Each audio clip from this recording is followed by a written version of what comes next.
लोकसभा चुनाव नजदीक आते ही अब आरोप प्रत्यारोप का सिलसिला भी शुरू हो गया है। भाजपा के जिला प्रवक्ता ने कांग्रेस सरकार पर तंज कसते हुए कहा कि स्वास्थ्य मंत्री के गृह क्षेत्र में ही स्वास्थ्य व्यवस्था चरमराई है। जब उनके गृह क्षेत्र में ही अच्छी स्वास्थ्य सुविधा नहीं मिल पा रही तो प्रदेश भर में क्या हालात होंगे। शैलेंद्र का कहना है कि क्षेत्रीय अस्पताल सोलन में स्वच्छता मेंटेनेंस तो सिर्फ नाम की रह गई है। क्षेत्रीय अस्पताल के बाहर ही नाली सबसे ज्यादा गंदी रहती है। अस्पताल के अंदर जाकर देखी तो नशीले मादक पदार्थों की बोतलें सरेआम पड़ी रहती है। अगर वार्डों की हालत की बात करें तो दीवारों में सीलन आई है। अस्पताल के बाहर की साइड की दीवारों पर घास उग गया। मेंटेनेंस ऐसा लगता है कि कभी नहीं हुई है। जब अस्पताल में ही स्वच्छता ही नहीं है तो कैसे कोई मरीज यहाँ अपना इलाज करवाना पसंद करेगा। जिला प्रवक्ता का कहना है कि भाजपा सरकार के कार्यकाल में क्षेत्रीय अस्पताल सोलन में फेको मशीन इंस्टॉल करने की बात कही गई थी, परंतु बजट होने के बाद भी आज तक प्रदेश सरकार उस मशीन को खरीद ही नहीं पाई। फंड भी है फिर भी जानकर स्वास्थ्य मंत्री लेट कर रही है। आखिर कब जिला वासियों को अच्छी स्वास्थ्य सुविधाएं मिल पाएगी। अगर प्रदेश सरकार इस मशीन को इंस्टॉल कर देती है तो आज यहां से मरीजों को चंडीगढ़ नहीं जाना पड़ता है, परंतु जानकर वहां दिन प्रतिदिन स्वास्थ्य सुविधाओं को रास्ते पर लाते जा रहे हैं। सोलन के माननीय विधायक जो आजकल हिमाचल प्रदेश के स्वास्थ्य मंत्री भी हैं, इस जिले का सबसे बड़ा हॉस्पिटल जिसकी हालत इतनी बदतर है कि आप वहां जाके मैटरनिटी वार्ड वगैरह में देख के आए स्वयं कि जिस तरह की वहाँ की सेवाएं चरमरा रही हैं।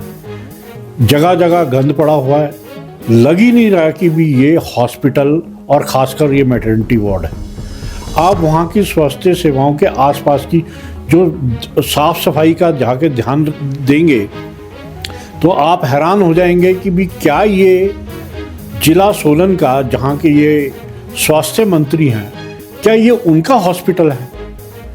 और अभी आपने देखना इन्होंने ऑक्सीजन बंद कर दी, प्लांट बंद कर दिया था, तब हमने बार बार इस बात मुद्दे को उठाया। उसके बाद दोबारा जो मुझे सुनने में आया है कि दोबारा ऑक्सीजन प्लांट चला दिया गया।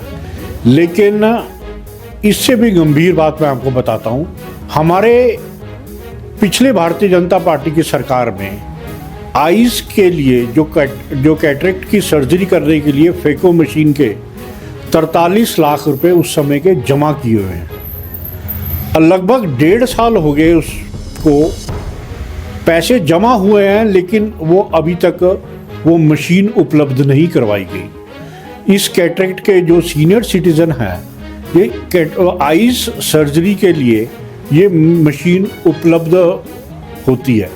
इसका जो फ़ायदा है वो कैटरेक्ट की सर्जरी के लिए ये फेको मशीन इसे कहते हैं।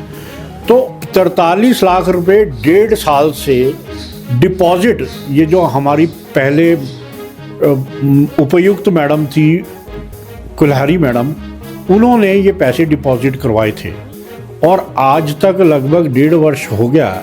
स्वास्थ्य मंत्री अपने हॉस्पिटल के अंदर डिपॉजिट मनी में एक जो मशीन है जो आइज़ की सर्जरी के लिए सबसे उपयुक्त मशीन मानी जाती है, उसको वो आज तक इंस्टॉल नहीं करवा सके।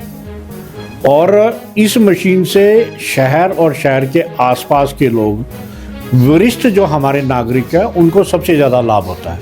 अब लोग दूर दूर जाकर अपने कैटरेक्ट के ऑपरेशन करवा रहे हैं, लेकिन 1.5 साल से जो डिपॉजिट मनी है उसकी भी आज तक उन्होंने चिंता तक नहीं की।